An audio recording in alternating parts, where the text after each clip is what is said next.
Après le souper, maman Téné resta pensive.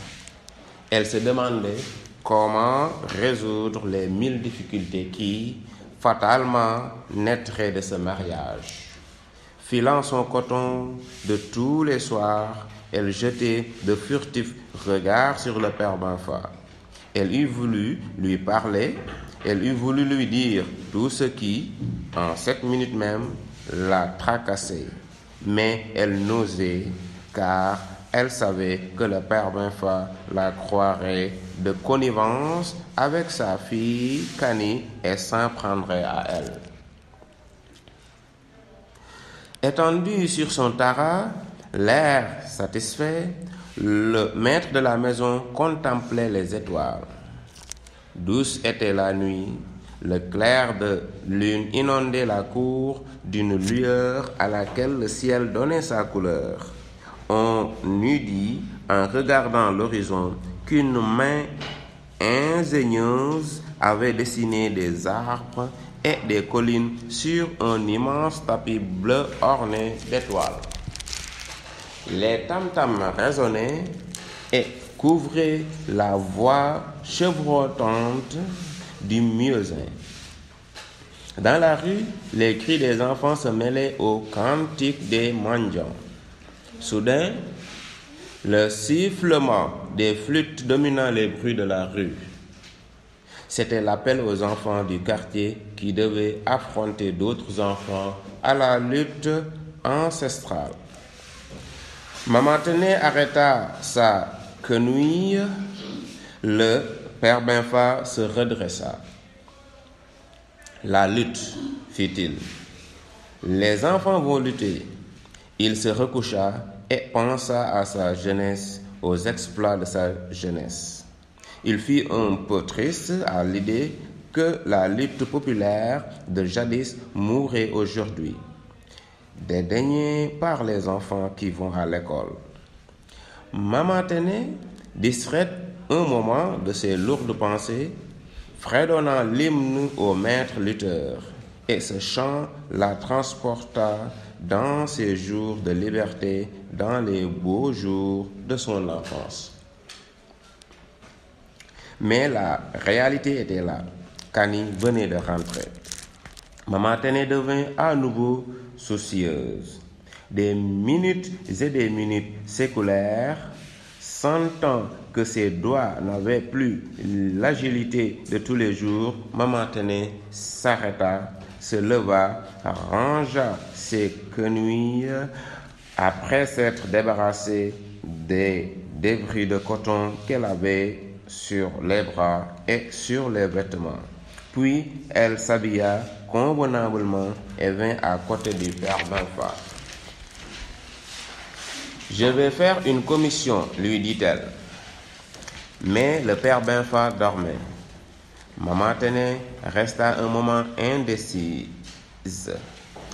qui se rendit auprès de ses coépouses qui filaient du coton dans leur case, demanda à l'une d'elles de prévenir le maître de la maison au cas où il se réveillerait. Connaissant tous les soucis que donnait à Maman Téné le mariage de Kani, on pouvait deviner aisément où elle allait à cette heure-ci. Où allait-on chercher la tranquillité et la paix de l'esprit si ce n'est chez les féticheurs? Oui, Maman Téné se rendit chez Tchekoura. Elle allait chercher, par l'intermédiaire de ce dernier, des appuis surnaturels. Elle allait se faire indiquer des offrandes à faire pour conjuguer le mauvais sort et obtenir l'accord de ses ancêtres. Cheminant à travers les rues poussiéreuses, la femme du père Benfa butait souvent contre un caillou ou passait sans mot dire à côté d'un vieillard au regard étonné. Elle avait l'esprit lourd de crainte et de projets. Elle imaginait de son mieux les prescriptions de Tchekoura dont il lui semblait entendre déjà la voix prophétique. Mais Maman Téné était aussi fière de sa démarche. Si toutes les mères faisaient comme moi, pensait-elle, aucune famille ne connaîtrait la honte et le désaccord. Arrivée devant la porte de Tchekura, maman Tené sentit son cœur battre. Elle se trouva un peu embarrassée. Elle ne savait plus comment aborder le sujet. Elle eut peur de l'éventuelle sentence du devin. Elle s'arrêta et voulut retourner sur ses pas. Mais ayant aperçu un homme qui semblait venir à elle, maman Tené courageusement franchit le seuil du vestibule, arriva dans la cour, salua à mi-voix un groupe d'hommes qui discutaient devant un morceau d'arachide et vint s'arrêter devant la case de Tchekura. Assis sur une vieille peau de mouton, les regards fixés au sol, où s'éparpillaient des coris, Tchekura s'entretenait avec les puissances invisibles. Maman Tené se pencha instinctivement vers lui et le salua. Tchekura ne répondit pas. Il se mit à griffonner de curieux signes autour des coris et demeura immobile. Un temps s'écoula, afin Tchekura, se retournant lentement, regarda la mère de Kani de la tête aux pieds. « T'es-tu bien levé ce matin? Benfa et les enfants te disent bonsoir, répondit maman Tené en s'asseyant sur un escabeau. Tous deux observèrent un silence. Maman Tené regardait les curieux objets qui entouraient Tchekura. Elle vit suspendues au mur des queues de taureaux cerclées de bandes de coton rouge, des statuettes, des masques qui, par leur aspect terrifiant, donnaient l'impression d'être des dieux prêts à transformer l'univers en un immense brasier. C'étaient là des idoles devant lesquelles s'étaient agenouillés le père et l'arrière-grand-père de Tchekura. « Qu'y a-t-il » demanda le devin d'une voix terne. « Je t'écoute, Tené. »« Tu es soucieuse, je le vois. Mais nous te donnerons la paix, la paix. » Une lueur de joie s'étendit sur le visage de maman Tené. Les mots de Tchekura l'avaient déjà guéri. « Tchekura, dit-elle, quand le feu gagne la forêt, l'animal court vers la rivière. »« Vrai, hurla Tchekura. Il y a 2 ans que Famaga, homme vertueux et brave, demande la main de ma fille. Famaga n'a que des amis, je le sais. Cependant, ce mariage s'annonce difficile. Ma fille est à l'école. Elle a appris à voir les choses par elle-même et, comme tu sais, on doit s'étendre à tous de la part des enfants d'aujourd'hui. J'ai peur. C'est pour cela que je suis chez toi. Tu dis vrai. Tené, ta démarche est louable et ta confiance m'honore.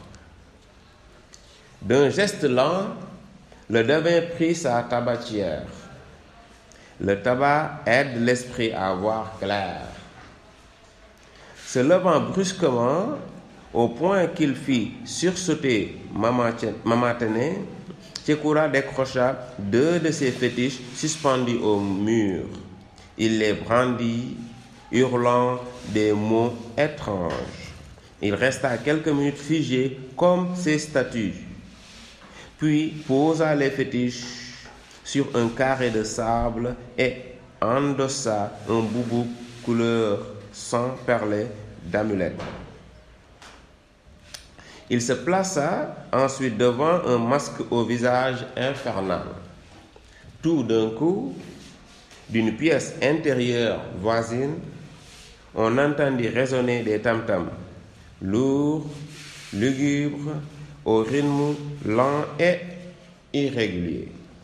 Ces tam-tams n'avaient rien de commun avec ceux qui, dans les rues, enthousiasmaient matin et soir jeunes et vieux du quartier.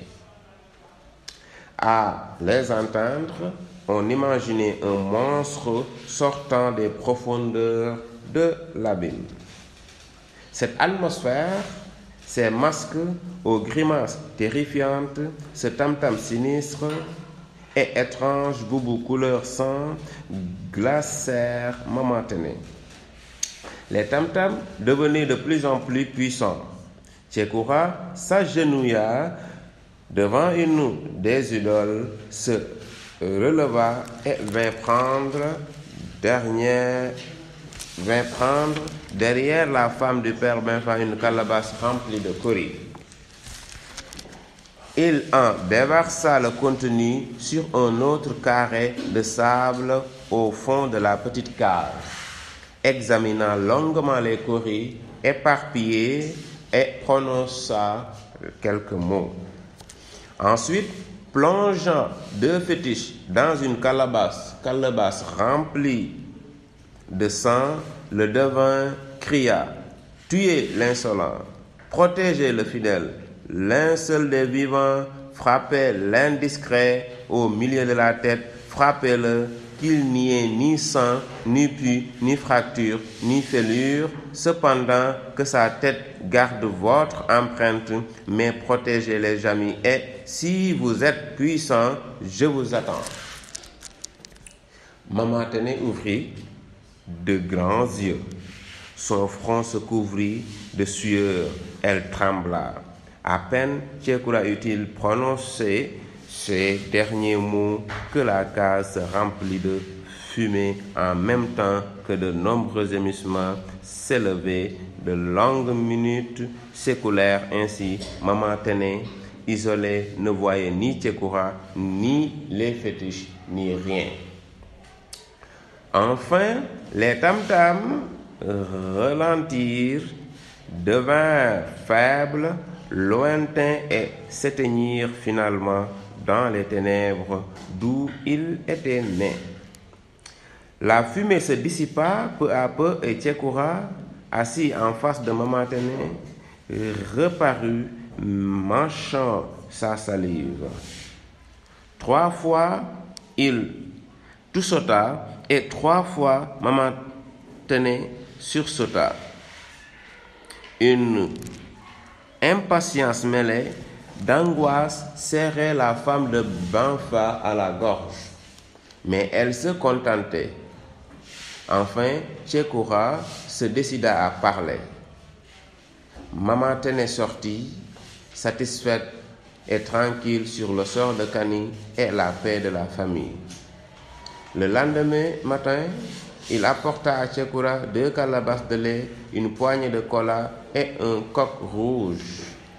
Ensuite, à l'heure où le soleil est au zénith, il se rendit derrière la ville et là, s'arrêtant à la 7e clairière, elle offrit au premier passant qu'elle aperçut 12 bandes de coton et une poignée de cola.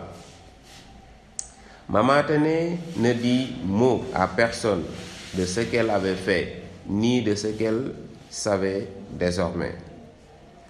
Elle se conduisit comme d'habitude à l'égard de tout le monde. Cependant, un œil observateur aurait vu qu'elle devenait encore plus tendre, plus maternelle avec sa fille.